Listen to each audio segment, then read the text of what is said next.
Welcome everyone. Our webinar will begin shortly.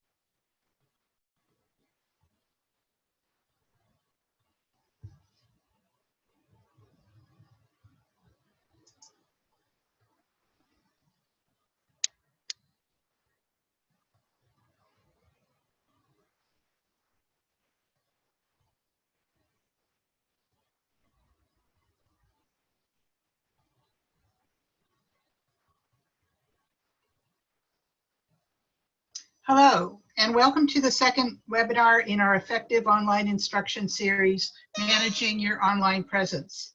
Thank you all so much for joining today. The turnout is really incredible.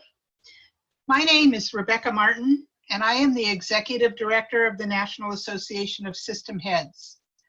First, I'd like to thank all of you for what you are doing today and tomorrow and next week for your students. During this very uncertain time, for all of us, we know that you've really stepped up to the challenge and are making learning happen in your online classrooms and your remote environments.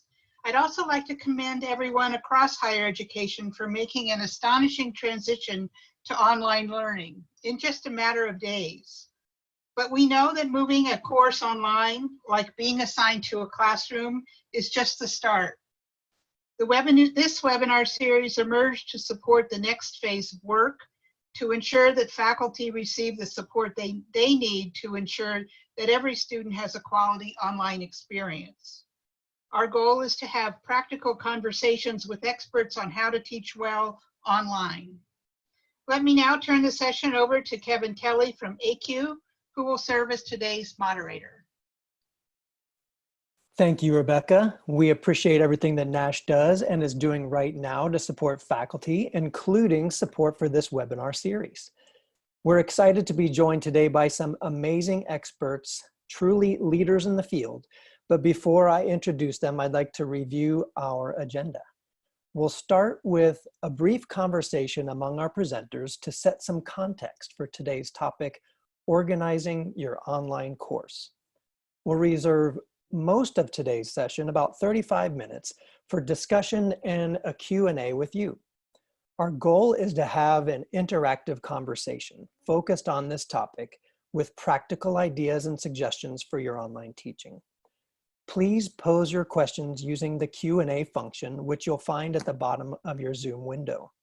We'll moderate and discuss your questions with our experts.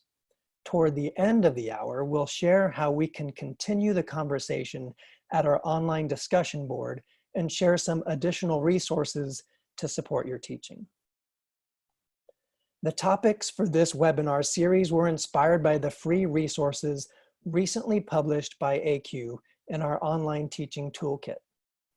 We heard from many of you a desire to engage in conversation with experts and each other about these 6 topics, which we'll do today in the upcoming sessions and on the webinar discussion board. Leading our conversation today are Allison Snow, Assistant Professor at the Community College of Rhode Island, Michael Wesch, Associate Professor at Kansas State University, and April Mondi, Instructor in Management at Delta State University. And I'm Kevin Kelly. I'm honored to be moderating this conversation dedicated to organizing your online course. Before joining AQ, I led online teaching and learning and faculty development teams at San Francisco State University, where I still teach online courses every semester. So, like all of you, I'm looking forward to learning with and from our experts. So let's get started. Welcome, panelists. Allison, thank you for agreeing to start the conversation. Hi, good afternoon. I would like to first thank everyone for taking the time to join us. I'm very excited to be participating in AQ's webinar series. As many of you know, there are endless resources available to us to help us design effective online classes. However, because over the past month, many of us have had to transition our traditional courses online with little or no training, my advice is to keep it simple. While I'm talking, please take a look at the screen and think about the juxtaposition of the two environments that are being shown. I read an article last week about student success that really resonated with me. It said that when you walk into a classroom, you embody everything about a course for your students. You welcome them, you explain the structure, you describe the relevance of content, and answer questions about expectations. However, when you move to an online teaching environment, that communication is mediated by technology. In other words, what passes naturally and directly from you to your students in a classroom now passes from you to the computer and from the computer to your students. Because of this, one of our biggest challenges is curating the online learning space in such a way that students feel confident that they're going to be able to access all the resources needed to successfully complete their assignments. The slide I'm sharing, although greatly exaggerated, juxtaposes a student's possible perception of a disorganized course versus a well-organized course. In the first picture, or if the first picture were a description of perhaps the way my class was organized, and I asked you to locate a document, how might you feel? You might initially feel overwhelmed and anxious, and then after searching through all my piles of paperwork, you might begin to feel frustrated by your inability to locate what you were tasked with finding. Often, we have the ability to locate things, despite clutter and chaos, if we're the ones who created the environment in the first place. However, expecting anyone else to navigate our space would be unrealistic. The same holds true for the online learning space that you're curating. So 2 things that you should consider when organizing the course are the breakdown and sequencing of the content and the deliberate organization of activities. And that includes skills development and assessment.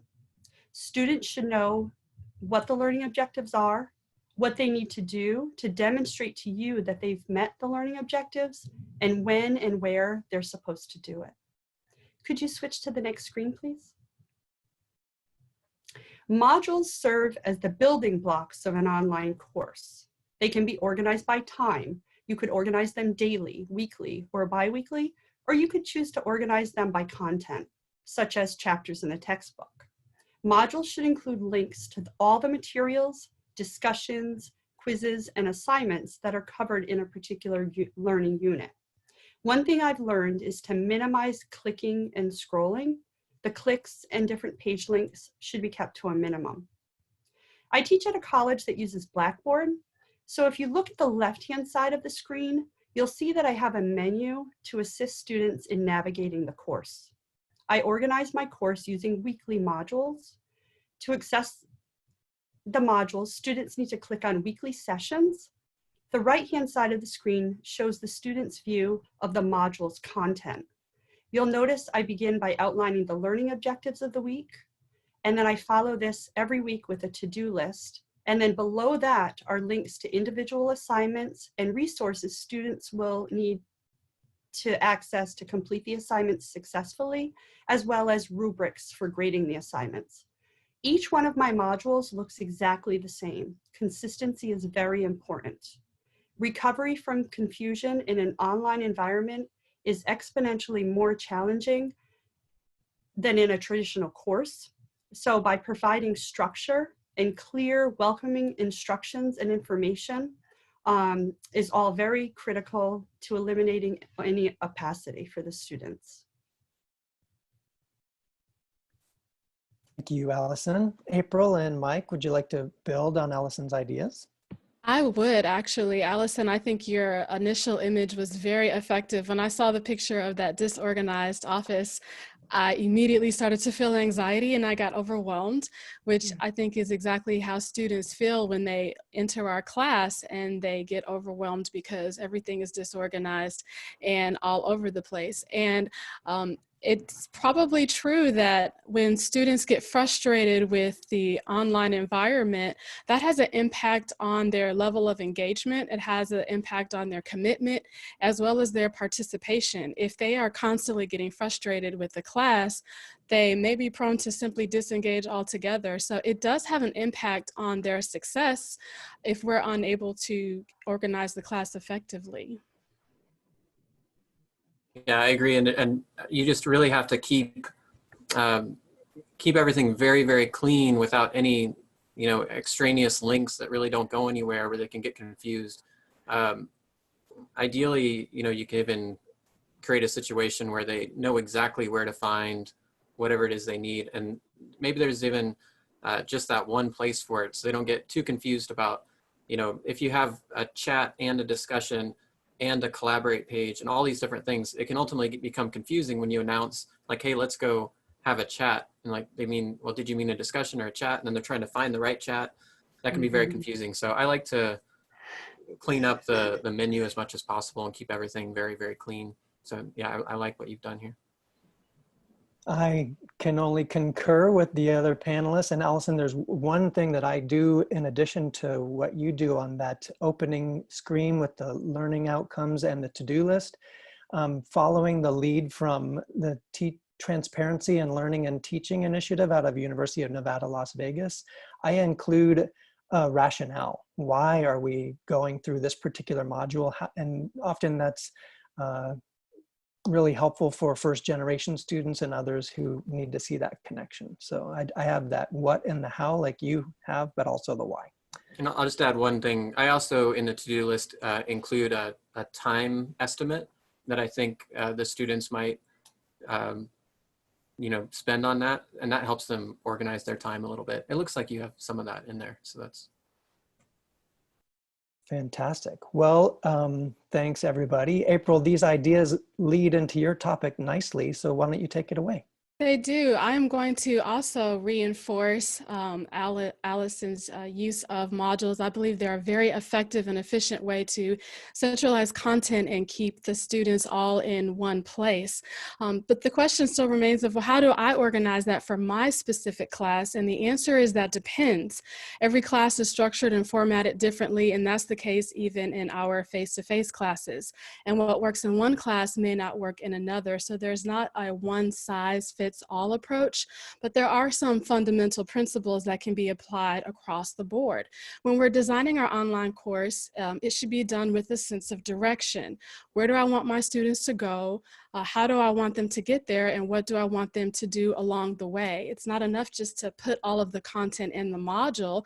There should be a logical or linear flow to it. And most of our students are accessing our courses on their mobile devices, their tablets, and we should think about the behavior they have when they're accessing those mobile devices. What are they doing most of the time?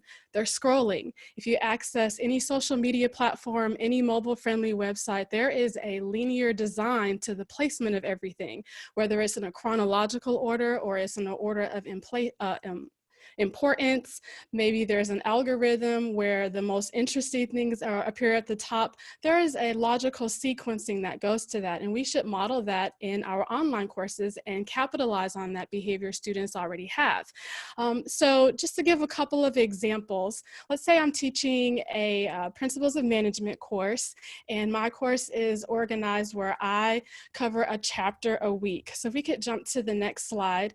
At my university, we use Canvas. So this is what Canvas modules look like. So it's important for me to know what I want my students to do first, because if I don't know the answer to that question, the students are not going to know the answer to that. They should be able to intuitively have a good sense of direction. So with weekly chapter modules, the modules are labeled by the week of the semester we're in, as well as the specific dates, so they always know where they're supposed to be. I also put the most current module at the top. When they finish a module, I drag it down to the bottom. I keep it published so they can still reference it later. But the very first thing they're going to see is what is current. I have a distinction between where the learning materials are and where the assignments are. And I have a chronological order. So the first thing that I want the students to do is look at the introduction, which is a page, and they have the chapter overview, the learning outcomes, the chapter reading assignment, all of that is in that particular page. Then there is the lecture video, and then after that, some short videos and assignments that I want them to, some articles I want them to read before they ever get to their actual assignments. Every module looks like this. So there's a consistency. Every module starts with the introduction, then the learning materials. There's a distinction. Everything is labeled, and that's using simple text headers. So they know exactly where everything is supposed to be. But maybe that structure doesn't work for your class. Maybe you teach a class where you don't cover a chapter in a week. Your chapters might be more extensive. You might spend several weeks on a chapter, or maybe you don't teach a class where you use a textbook. Maybe you use outside materials. So let's say you are a music professor that teaches music history on a course of major composers of the Baroque period. So if we can jump to our next slide, you can organize your modules by topic.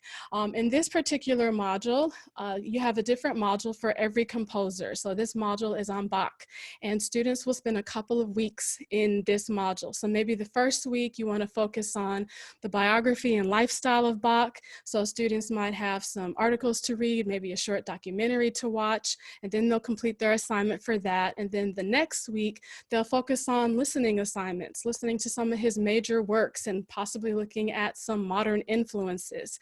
So there is a clear distinction of what they're supposed to do in what week, what the topics are, where the learning materials are, where their assignments are.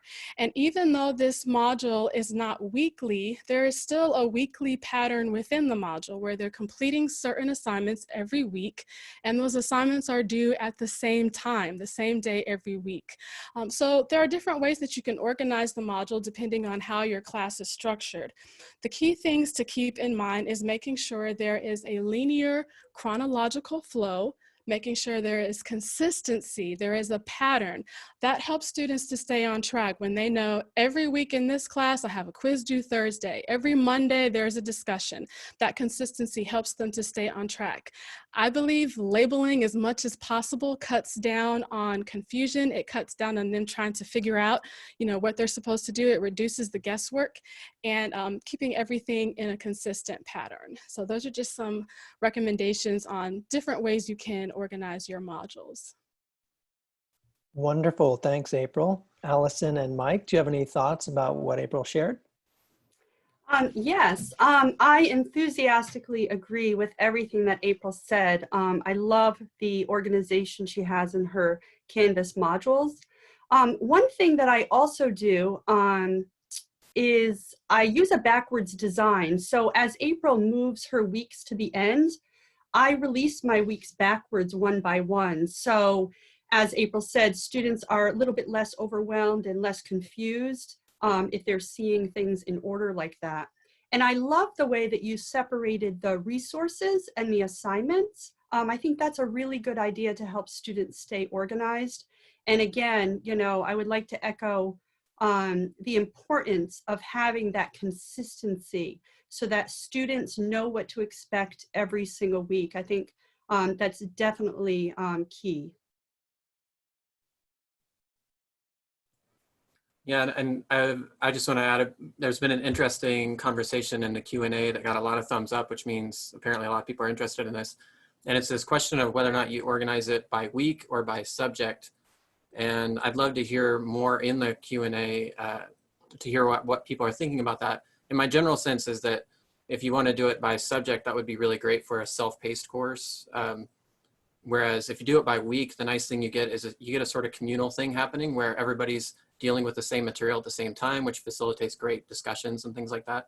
So that's my first take on it, but I might not fully understand the question. So please elaborate in the Q&A if you have more, and we will continue to try to address that question. Sure. And I think I can take a crack at it as well. So in my own course, I have modules that last 3 weeks, and they are based on specific guiding questions. As April pointed out, I have a very consistent structure that the first week they do a specific set of activities, the second week a different set, and the third week a third set. And so I think regardless of what framework you use to organize your course, whether it be weeks of the semester, chapters of a textbook, topics like systems of the body, if you're teaching an anatomy class, whatever you choose, be consistent throughout your academic term so students know what to expect, because not everybody teaches the same way, but we want to provide a sense of consistency within a particular course. What is really apparent is that you three make a really great team. Mike, are you ready for your segment? Yeah, sure. So some of you might have heard there's a new verb, zoomed out. A lot of students are saying they're zoomed out right now, meaning they just don't like getting in front of Zoom over and over and over again. And so some of the examples you just saw are actually examples that can actually get people away from the computer. I like to think of, well, let me just show you my space here. You know, I'm down in a basement, and you know, I've got, this is like a workshop here. It's the cat space. It's the old toy space. I only have one little window up here, and that's the cat door. The point is, I don't want to be down here. And so I come down here to do Zoom and to like connect, answer emails, and then I'm out. You know, I take my notebook and I go wherever I can and get some good light. And that's where I can think better and that kind of thing. And I think that's important because you have to be thinking about not just organizing your class, you're really organizing people's lives. You know, when you demand of them to be in front of a Zoom 3 times a week, you're shaping their life. So I want to point out that your class is not online. Those are just the instructions. And secondly, I want to point out that you are not just designing a class, you're actually designing about 10% of their lives, as well as a community, and maybe 20 to 100% of your own life for the next few weeks. So you really have to think about these decisions, as you know, like weigh heavily on the lives of many people. You can see I drew all mine because I don't like working on the computer at this time, because I don't like being down here in the basement. So, so I went upstairs and drew these. This is what my class looks like. This is what a module looks like in my class. And you can see it's very similar to what you've seen. It's basically a summary, then a bunch of awesome content, a quiz, a discussion, an activity. And then I always have feedback, and that feedback goes both ways. So I give them feedback, and then I also invite them to give me feedback so I can change things. And I point out to students that you can just lay a thing on here for time, spend 2 to 3 hours on the content, 2 to 3 hours on the quizzes and discussion, 2 to 3 hours on the activity, and sort of organize your week that way. Like I just kind of promised them this is going to be 6 to 9 hours of your time every week, and it kind of breaks down like that. When you click on the summary, you get a page that looks like this. And what this is you can see at the top is it's actually a recorded Zoom meeting that takes about 20 minutes, and that stands as the opening of the class. I record that Zoom meeting on Monday morning, so everything's due Sunday night, and then Monday morning we launch the new module, and we have a live Zoom meeting that's not mandatory. They can come if they want, and we can hang out for up to an hour just discussing, hanging out. The first 20 minutes is me going over the big ideas for the week, and that becomes the intro video for the week so they can get a quick overview. Then underneath that, they have a download all button, and that's actually an MP3 as well as a PDF. So if they're mobile, they get an MP3 and it has all the materials for the week, and they can just listen while they commute, while they're working, whatever they want to do. And then under that, I've got print this outline. Because under here is just the big ideas, and I usually have about 6 to 10 big ideas for the week. And then I have the to-do list, and along with the times that I mentioned there. So you notice when you use the modules function, which is really great, and April mentioned this, the linear nature of the module also includes a next button, and that's super important for students in helping them find their way. So when you, this is what a summary looks like for me, so students can print this out. You can see it's got just these big ideas here. And these are not like memorize these and you get an A on the exam. These are more like sort of big questions, you know, like this is about world religion. So, you know, are all religions really the same at some level is a big question. Is religion toxic or tonic is a big question. Those are just some big things that we're going to talk about that week. Then you look at the content pages, and, you know, it might be like some sort of framing here, sort of like what Kevin was talking about, like why is this important? And then you get the documentary or video, hit the next button. You might include podcast. Again, make sure you include why is this important? And then when there's a reading, this is maybe a little above and beyond, and you have to monitor your own time to see if you have time to do this. But when there's a reading, I have to download the PDF, but then I also have a recording of me reading the reading with my commentary. And that, again, like improves accessibility and also improves access for people who just are on the move and want to listen rather than read. So then the mobile experience translates over really nicely. When you use the modules, when you use the LMS is designed to move across platforms. And so it looks great on mobile. It looks just like it did on the computer. Then other nice thing is when you hit the MP3 button here, it automatically opens on your phone and instantly you're listening to the 3 hours of content. So the mobile experience is ultimately something like this. Students they can get out, they can get away from the computer and they get to listen to all this great content for a few hours and then come back to a computer to discuss and do the Zoom thing or whatever it is that you have set up for that more communal feel. So then you got to figure out how to do all this. I just wanted to briefly show you what my week looks like. Basically, you have to find all the awesome content. You have to frame it, write those little framing paragraphs. You have to read it if you want to and record it, summarize it, write that summary with the big ideas. You write the quiz and discussion questions, write activity instructions, like your assignment and so on. Host the optional Zoom overview, that takes about an hour, and then record and post as your intro video. So those are the 8 things I have to do every week to create the content for my class. And you can see I put some time estimates here of what it takes me to do that. And sometimes I already have all the awesome content, like some of you have mentioned, you're already teaching, so you already have the content, you just have to put it in to the module. So maybe you only have to take about 1 or 2 hours to do that. But if you're starting from scratch, it can take 6, 9, even more. In general, though, you can see I'm looking for a total of 10 to 15 hours just to create the content. And then I also have to engage with my students and give them feedback. And so on average, my class is going to take me about 20 hours. This can flip very differently if you're teaching an upper level or a writing intensive class or something like that, where you're actually not spending much time creating content because the students are the ones creating content. In that case, you might be spending 10 to 15 hours, actually giving them feedback rather than creating all of this. So it can be very different depending on the class, but I just wanted to show you some basic background. And then the other piece I want to just encourage you, again, thinking about you're really designing a life for them, not just a class. And so I encourage you to have their assignments like away from the computer if possible. Get them outside, get them connecting with people or whatever it is, just something that might actually be good for their mental health and also build toward your class. And if you want some examples, my website is anth101.com. This is basically the way I teach introduction to cultural anthropology. It's really collectively built. I started the website a few years ago with Ryan Klataski, my colleague here, but it's wide open and people share. And so it's really changed quite a bit over the years as people share different things. But those are all about like getting out and being out in the world, not just online.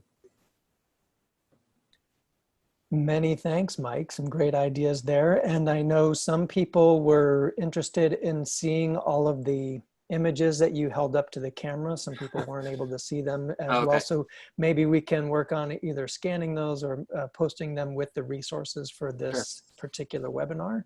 We'll work with the team to do that. And somebody had asked for the website. It's now in the chat. Thank you, Christine. April and Allison, would you like to reflect or build on what Mike showed us? Yes. So first of all, Mike, I really love your drawings. I think that's absolutely awesome. One thing that you pointed out that I think is really important, and this really goes into managing expectations with the students, is giving them an idea of how long it's going to take for them to do something.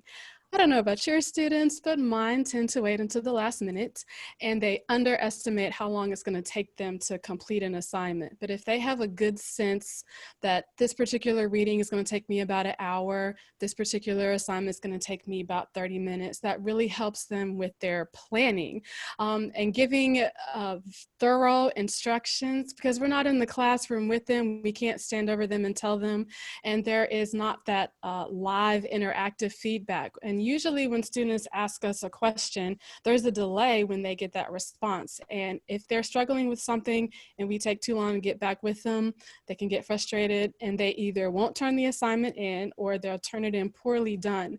So our communication with them, the way we give them instructions, the way we manage the expectations really does have an impact on their ability to successfully complete the class. So I love everything you said, Michael. I would just like to add that in addition to being flexible with time or students taking different amounts of time to complete their works or their assignments, all my classes are writing heavy, writing intensive courses. So when I was thinking about how I was going to transition online and, you know, how I would record lectures or conversations, I do what Mike is doing. I'm uploading videos that I've previously recorded so that students can visit the videos when it's convenient for them. And I also, my students write a pretty extensive analytical report, and it's a group project. So it's been great that they're still able to go into a collaborate room and work one-on-one with their group live and then meet with me. So instead of doing whole group meetings, I'm doing small group readings. So all week I'm meeting with groups of students back to back. And it's been really, really exciting to see their progress despite all of the struggles that we're facing today. Mm-hmm. Great. Well, I'd like to thank all three of you for getting this conversation started. And we now have lots of practical ideas and strategies. But as you were all talking, the participants posted quite a few questions. So let's tackle some of those, starting with some interesting thought prompts here. Could we get some ideas of what a poor design might look like? What are some common pitfalls that those of us might still do even after watching this presentation? Do you all have some? I saw that question and I pulled up my first design, which I think is pretty terrible. I can either share my screen or maybe, I don't know if people can see this if I do this. Can people see that? I don't know if the participants can see it or not. Why don't you describe it just in case they can't? Yeah, so basically what it is it's a paper syllabus digitized and put onto the main page. And I really thought this was a good idea the first time. And I'm sure a lot of people do think this is a good idea. And this is like the only page. And then so when you wanted to needed to go somewhere, you look at you basically go to the schedule, you see what you're supposed to do, and then you'd have to go to files and you'd have to find the file that I referenced in the syllabus. And then I thought I got really clever by linking the file in the syllabus, and so it built over time, but ultimately it was nothing as clean as the modules. And I also had this problem of, you can see there's discussions and conferences and collaborations and chat. And those four things confuse students to no end. They just didn't know where the discussion was happening because I had those four different things. Same thing with assignments and files. And then there used to be quizzes here as well. I think I eliminated that. But when there was a quiz, students didn't know if they had to find that in the assignment or in the quiz. So, you just have to you can go into settings and eliminate a lot of these. I actually have this down to just 2 links now, so that doesn't get confusing at all. But yeah, just sort of posting your syllabus is one bad, the main thing is one sort of bad design decision, I think, one possibility for a bad one. Definitely requires a lot of scrolling, which Allison recommends we don't do. Allison, you're about to say something. Yeah, I was going to jump in and say something about if your students are clicking and scrolling too much, it's probably an issue. I found that, minimal clicking is probably best because it's very, very easy to get lost. It kind of reminds me of a Matrix movie where you enter and there's no exit. So be cautious about that. I think another pitfall we need to watch out for is being too texty or too wordy. When I first started teaching online, I would post announcements at the beginning of the week and my announcements would be super long. And one day I just had this epiphany. I was like, they're not going to read all of this. So I started doing video announcements, which increased the connection with me and the students because they were able to see my face, hear my voice. And I would still put, some main text in the announcement so that they can still read it, they can still visualize that. But things like instructions, things like announcements, if it's too much words, our students today, their attention spans are a lot shorter. They're in this social media age where you have 150 characters, they're used to shorter amounts of text. And we have a tendency to just explain and explain. So condensing as much as possible, I think, is very effective, because the reality is we may want them to read all of it, but a lot of times they're not. So condensing is extremely important, and having other ways other than just text. So if you can do a video, if you can do an image, as many different ways as you can, that not only increases the likelihood that they'll read it or listen to it, but as Mike said, it also increases accessibility. It's even a universal design for learning practice where you have multiple formats of the materials and activities.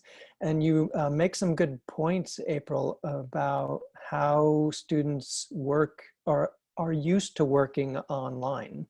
So one person and several upvotes ask, how do we outsmart the students who skip right to the assignments and never review the content, whether it's in the form of readings or videos? So one thing that I do, Canvas has, in Canvas, you have the ability to lock content in your modules. So I actually have a setting so that the assignments are not accessible until they have viewed the introduction page and viewed the lecture video and all of those other things. Now they have to click on it and it has to be visible on their screen. They might not actually read it, but they at least will have to see it before they're able to access the assignment. So I use the built-in feature in Canvas to lock content, and I also have it set so that it has to be completed in chronological order, so they can't skip around if they want to. So there is that feature in Canvas.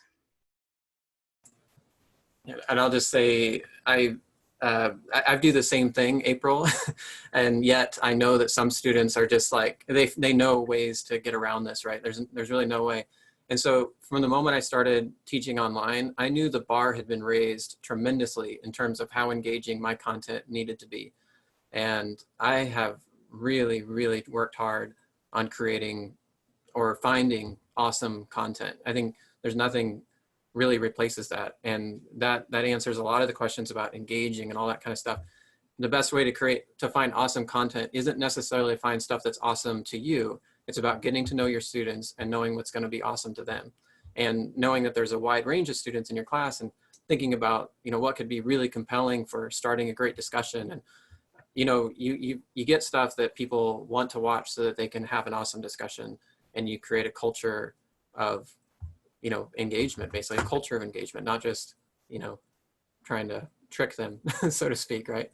It's so hard. It's so hard. I'm with everybody on this. This is not easy. So yeah. I think providing the students with relevant, meaningful content is huge. Many of my students, especially because I teach at a community college, are struggling with managing work and families along with their schoolwork. So I make sure that I never assign anything that doesn't have a great value to the students. And like Mike mentioned, at the beginning of the module, it is great to remind students what exactly they're going to gain by completing the assignments and meeting your learning objectives. I think that definitely helps. But, there's, as we all know as educators, there's no way to force the students to do everything, but any way we can direct them or encourage them is definitely beneficial. Another thing is to create an opportunity cost if they don't review the instructional materials. In my lecture videos, I like to incorporate things that are not going to be in the textbook, maybe some real life examples, and then I will put questions about that in the quiz. So my students know if we don't watch the lecture videos, there's going to be a lot of questions on the quiz that we're not going to be able to answer. And students are motivated differently. Some of them respond better to rewards, and some of them respond better to punishments. And not that we're punishing them in a sense, but they should know that, hey, you can skip this if you want to, but in the end, it's going to affect how successful you're able to complete these assignments. So there should be both. But ultimately, the student has to take ownership of their learning. And we can do everything in the world to try to motivate them to, read the chapter, watch the videos, read the articles. But if they don't want to, then we can't force them. It has to be something that they want for themselves. We can't want it more for them than they do. These are all amazing ideas. And I know some of the folks in the crowd, and some people even mentioned it in the Q&A session, are just starting their remote teaching experience for the first time. So is there anything that you might prioritize in the move to this remote teaching experience and the remote learning experience for students with respect to how you organize the course and also communicate to students about that organization? One of the things that you came up with, April, in terms of the opportunity cost, nice marketing and management language there, is the concept of having things embedded in the content that they'll need later. Sometimes it's nice to let students know in your communications, remind them of how the things are interconnected, or to put that rationale in the content itself, as well as the activities and the outcomes pages. I know I let students know which learning outcomes for my course will be met by reviewing certain content and how it interplays with the activities. But the question about what could people prioritize if they're just starting this remote teaching and learning experience for the first time, do you all have one or two pieces of advice you would share?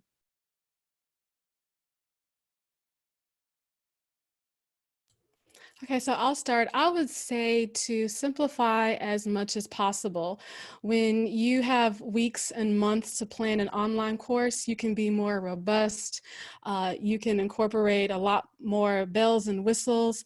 I think at this point, since we are essentially in survival mode, there are a lot of professors that are teaching online for the very first time. They have students that have been online for the first time. And there is this natural tendency for us to try to get it perfect. At this point, if you can't do fancy videos, Mike has drawn stuff on paper with colorful markers. I think that's awesome. So I would say simplify as much as possible. Don't try to be extra, and communicate as much as you can with your students. So if you're going to do weekly modules, tell the students that and then show them how to work through those modules. I posted a module orientation video. It was 2 minutes long, and it showed them where to go, how to click through, showing them as much as possible, labeling as much as possible, explaining as much as possible, keeping everything centralized as much as possible, but simplicity and consistency. Go ahead, Allison. Okay, thank you. So one of the things that I was going to say, and this was mentioned in earlier webinar, I can't remember who said it, but someone said that we could post things to challenge students. So I know me as an instructor, I just have tons of things that I want to share. And, like we're talking about today, and like what April just said, we're in survival mode, many of us. So try to be very selective about the things that you are requiring the students to do. And then, if you feel it necessary, have an extra module that is to challenge the students who are breezing through the material, and have the time, or maybe, that self-drive to want to do those extra assignments. Because then I think it makes us both feel better, because we feel like we're able to share all those great things we have, but we're not requiring everyone to do those particular assignments. So that might help. Yeah, I totally agree. It's basically what I was going to say is similar. I would say lower the bar across the board, lower your expectations across the board, but that then creates space for emergence of things that you just can't even imagine right now, including a space to talk about what's happening in the world right now in terms of your discipline, which is the case for a lot of different disciplines. This relates to a lot of different things. So there is a space there, and keeping the stress level down on the requirements might create a space for emergence on top of that. And that's where you can have that extra stuff. And, you know, if you're, most of us kind of live inside our disciplines anyway, and we get excited about things, and, you know, don't be afraid to share your excitement with students as you find things, you know. So having less requirements allows that space for spontaneity. I want to pivot to a set of questions that all relate to a similar theme, and that's things that stretch across more than 1 week or module. One question asked, how do you scaffold major assignments if the modules aren't released until later? And another person asked, where do you put course resources that could apply to many of the modules? And so I want to put it out there to all of you within an organizational structure. And actually another person asked, how do you place synchronous meetings in the organization of the course, especially if they're happening on a regular basis? So those are 3 different aspects, and I'll ask you to tackle one or more and see what we come up with for our audience. Well, as I mentioned in my course, I have a long-term group project that my students have been working on. So in the module, because I design my modules to be weekly, I have a content folder called Formal Analytical Report. And in that folder, the students can access everything related to the report that might not be in the weekly sessions that we're currently working on. I also give the students a very transparent assignment sheet so that they know exactly what is due when. So if they want to move ahead, they are able to go into that analytical report folder and access assignments that they're going to encounter, you know, weeks from now. So that can be very beneficial. One of the things that I do in my course, I know I mentioned that when the students get through a module, I push it down to the bottom, but there are some modules, for instance, if we're working on a project, where I will keep that module anchored to the top. So there might be one module just for that project.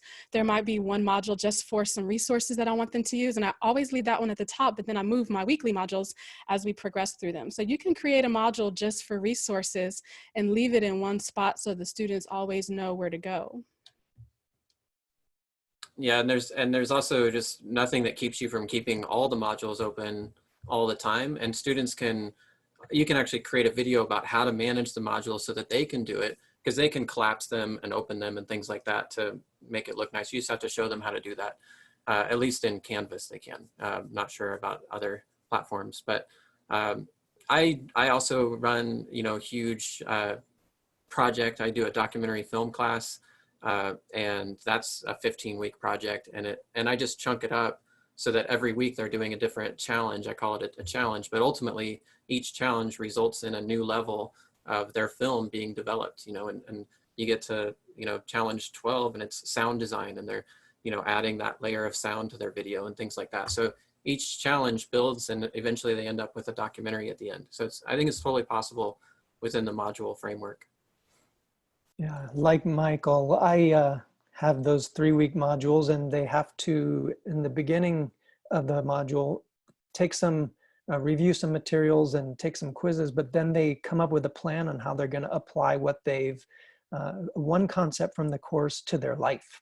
And then they'll actually do that for a couple weeks. And then at the end of the module, they'll reflect on how it went and what they would do differently. And so they do that building as Michael described, but something else, maybe because April is in the field of management, I'm thinking of business, I always say links are cheap. So I link to resources that are used more than once from every single place that students may need to reference it, because it doesn't take any extra work really to copy and paste that link, and it allows students to have it in a just-in-time fashion. I also do that with resources outside my course that they might need. For example, if I'm going to have them write an essay, then I'll link to the Writing Center and how they can get help over distance for a remote learning experience with their writing if they need it. Those are all great ideas about how to address topics or issues that stretch over multiple modules or weeks. And for the question related to the synchronous meetings, again, you could have a different link each module to the same Zoom room if you're using Zoom. I know nowadays they're recommending different ways to approach links to Zoom to avoid what are called Zoom bombers, people who jump onto Zoom links that become known somehow or shared. So you may want to think about maybe constructing a new Zoom link for each meeting, and then you would just put those in the context of your modules. I know we're running close to the end of our Q&A period, and there was one about organization for grading. And I thought that would be maybe a nice one to start thinking about for people who are heading toward the end of their academic terms here in April and into May. They want to know about grading online homework by hand and organizing it for the students and for themselves. How do you take things that you're receiving by email or submitted through the learning management system or some other format? How do you recommend they organize, collect, grade, and return written work? I'm a big proponent of students only submitting assignments through an assignment link in the LMS, because when they email it, sometimes the email doesn't come through, or the email gets lost, or I forget about the email. But when you're collecting assignments, it's good to streamline that and have it all coming into one place. So I recommend, even if they are, if it's something they have to upload, if it's an image or something, you can still create an assignment link and have them uploaded. There are different formats. You can do file formats, video, Word documents. There are different formats for how you can upload an assignment. So I would say stick to the assignment links. And then I also like to use rubrics. That's just so that I can let my students know what the expectation is as far as what I'm looking for and how I'm going to be grading it and how they received a certain grade. So I would say rubrics and the assignment links, just to keep everything streamlined and in one place. I have to agree with April. Sometimes students will say, well, I tried to upload an assignment to Blackboard in my case, and it didn't go through. I would rather help the student learn how to attach the assignment than have to worry about how they're submitting it, like through email, for example, because it's going to keep you sane and it's going to help your students with consistency, because it's just too difficult to be worrying about how you're going to receive these assignments to grade them. So I think it's easy enough to help a student upload it. As far as the actual grading, I too utilize rubrics so that the students know what I'm expecting of them. And then to give them feedback, there are so many options. If you don't like to type, you can give them audio feedback on their assignments. You can do insert comments and track changes in Word, or you could use some of the tools in your specific LMS to insert comments all over the students' assignments. So they're still getting that great feedback that they're used to receiving from us. It's just they're receiving it electronically instead. Yeah, I can't emphasize enough how much better it is to use the LMS for grading. I'm not sure what it looks like in Blackboard or Desire to Learn or some of those other ones, but on Canvas, there's a thing called Speed Grader. It keeps everything very organized for you. You look at one and like Allison was just saying, like I'm just looking at one right now, you can highlight things, you can add text, you can draw on it, you can add audio, like she said, you can post a quick video. You can just actually, like what I have often done is actually turn on the video recorder on Canvas right after I've read it once. And then I go back through it and I just talk to the student about what I'm seeing and what I think could improve for next time and things like that. It's super fast. I speak much faster than I can, type. And so I find it very, very efficient to do it that way. And I think it would work for just about any discipline. I know there was a question about how to grade math. I would think it would work for that. And I might even maybe get a tablet for that so that I could draw. I would pick the pen tool and I would probably just like write on there. I'd have students scan in or take a picture of their work and post it here, and that's how I would do it. Another convenient thing about using the speed grader in Canvas or whatever LMS you're using is students can leave feedback on your feedback. So if I'm making comments on an assignment they turned in, they can make a comment to my comment. There have been times when we've had a whole conversation about the assignment just in the comments section in the feedback area. So that's another reason why using the LMS for submitting assignments is beneficial. Absolutely. And I usually recommend that the teachers think about the student experience. So I love how Michael just pointed out that, for things like math, having students take a picture with their phone and submit it that way. They may only have a phone. I've had students in my classes who are living in their car and aren't able to write papers. So I tell them, just send me a link to a Google Doc if you can't use Microsoft Word. So increase the flexibility, if you can, of the formats that students can use to submit their work. And I definitely agree with everyone that doing it through the learning management system increases your ability to provide feedback in multiple ways, as April pointed out, to connect directly to the grade book so they can see how those points play for their final grade and all that. So, but definitely think of the equity issues. Folks who are in rural areas, students may not have really great internet connectivity. So having them do things that are low bandwidth and asynchronous are helpful for sure.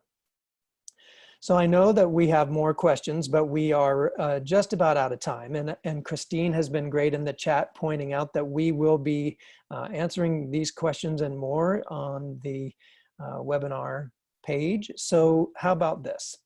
First, I'd like to thank the panelists for an incredible discussion, and we hope that this is just the start of a longer conversation. So all of you in the audience, we hope that you'll join us on the webinar page. At that webinar page, you'll find the discussion board that will be moderated by AQ and the experts over the next couple weeks. And you'll also be able to find a recording of today's session and a transcript. So we hope you'll visit and add your thoughts. We will also be sharing an email tomorrow with the link to the webinar recording, and that will also include a short survey for feedback. So on the next slide, as many of you know, AQ's focus is on how to teach well, regardless of what you teach. So during this shift to remote teaching and learning, we appreciate that some of you may be looking for quality digital content right now. And you can find a variety of open educational resources to meet this need. The OER, as they're sometimes called, come in different digital formats like videos or worksheets, even activities or assessments. Most of them are free and don't require passwords. You'll see a link here to OpenStax. Our colleagues there are happy to help as well. If you don't know about OpenStax, it's a Rice University initiative that's committed to improving access to quality learning materials. They've developed a variety of resources like the ones I described, as well as over 20 educational technology products that are now available for free. New learning management system integration for their OpenStax books, and subject-specific lists of ancillary teaching and learning resources. And on the last slide, the next slide, finally, we'd like to remind you that the resources referenced today will be available at the AQ website, along with other key resources and responses at our partners' websites. As you can see here, the links will be on that page. And last but not least, we hope you'll join us for upcoming webinars about planning and facilitating quality discussions, recording effective micro lectures, and engaging students in reading and micro lectures, where we'll be joined again by Mike and April along with Flower Darby, Vijay Sathi, Buddy Goodson, Catherine Harris, and others. So thank you all again. Thank you, presenters. Stay safe, everyone, and have a great online class.